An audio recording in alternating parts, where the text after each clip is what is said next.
Hai, bertemu lagi dengan saya, Erlangga, di channel YouTube Erlangga Lazuardi.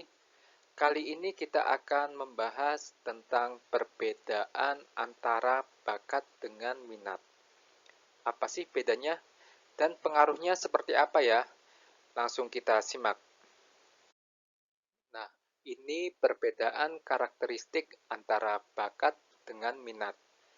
Dalam bahasa Inggrisnya, bakat istilahnya adalah talent, sedangkan minat istilahnya adalah interest atau ketertarikan. Kalau bakat, maka kita mudah untuk mengerjakannya. Kita tidak mengalami kesulitan, bahkan sangat mudah, sangat mahir untuk mengerjakan suatu bidang di mana kita berbakat di bidang tersebut. Sedangkan untuk minat, maka kita suka, tertarik, dan berminat untuk mengerjakannya. Selain itu, kita juga akan rela meluangkan sumber daya. Sumber daya itu antara lain waktu, uang, dan tenaga untuk melakukan hal yang kita minati. Kita dengan melakukan hal yang kita minati, maka kita bisa menghilangkan kebosanan. Itu dia perbedaan karakteristik antara bakat dengan minat. Faktor yang berpengaruh. Ini adalah faktor yang berpengaruh dalam membentuk bakat atau minat. Untuk bakat, bakat dipengaruhi oleh faktor genetik. Karena dipengaruhi oleh faktor genetik, maka bakat bersifat tetap seumur hidup. Bakat tidak bisa berubah sejak kecil sampai dewasa, bakat kita bersifat tetap. Sedangkan untuk minat, minat dipengaruhi oleh faktor lingkungan. Karena dipengaruhi oleh faktor lingkungan, maka minat bisa berubah bergantung lingkungannya. Jadi kalau kecil lingkungannya kita seperti ini, sedangkan dewasa lingkungannya berubah, maka bisa saja minat kita berubah. Jadi itu dia faktor yang berpengaruh dalam membentuk bakat dan minat. Terkait pelatihan, untuk bakat, maka bakat itu perlu dilatih, karena bakat itu hanya berupa potensi.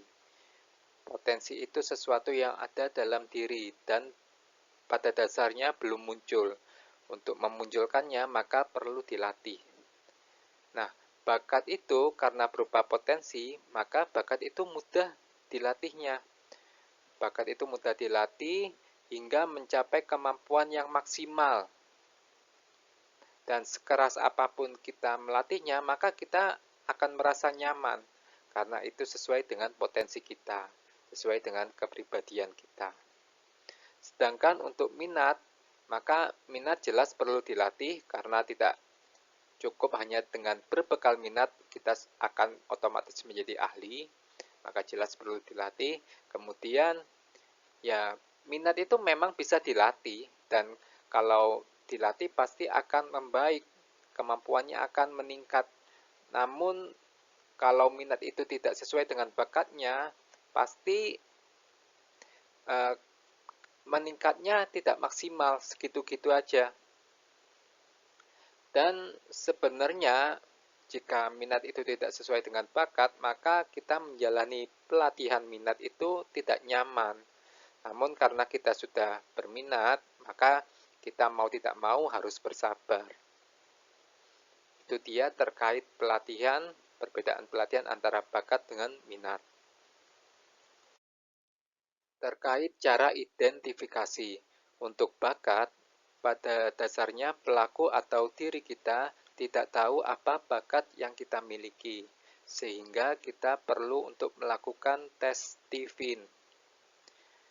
Jadi bakat itu seperti ini, bukan berarti kita mampu melakukannya dengan bagus, dengan baik, maka kita pasti berbakat di hal tersebut. Bukan bukan pasti seperti itu. Karena sebenarnya banyak faktor yang berpengaruh. Bisa saja kita mampu melakukannya dengan baik karena kita sudah berlatih lama. Atau mungkin juga IQ kita tinggi. Kan ada juga kasus seperti ini. Ada seseorang yang mampu melakukan dua hal yang berbeda dengan sama baiknya. Sehingga dia kebingungan apa sih bakat bakat sebenarnya yang dia miliki, yang A atau yang B, seperti itu. Atau mungkin juga ada seseorang yang tidak tahu atau bingung sama sekali tentang bakat sejatinya itu apa. Nah, untuk minat, identifikasi minat, maka justru pelaku atau diri kita yang paling tahu apa minatnya. Karena ini terkait ketertarikan. Saya tertarik mempelajari bidang ini, saya berminat untuk melakukan pekerjaan ini. Nah, untuk memastikannya, meskipun diri kita sudah tahu, kalau perlu untuk dipastikan, maka kita bisa memastikannya melalui psikotest. Jadi itu terkait perbedaan identifikasi antara bakat dengan minat. Lalu bagaimana kondisi yang ideal atau seharusnya? Kondisi yang ideal atau seharusnya adalah jika minat kita selaras atau sesuai dengan bakat kita. Contohnya, kalau kita berminat menjadi desainer, maka kita perlu bakat kreativitas. Kalau kita berminat jadi psikolog, maka kita perlu bakat emosional. Dan kalau kita punya bakat logika, maka lebih baik kita menjadi engineer. Jadi seperti itu, selaras atau sesuai. Minat selaras dengan bakat.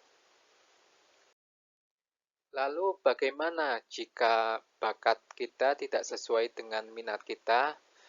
Jadi misalnya kita sudah tes Stephen, namun ternyata minat kita tidak sesuai dengan bakat kita.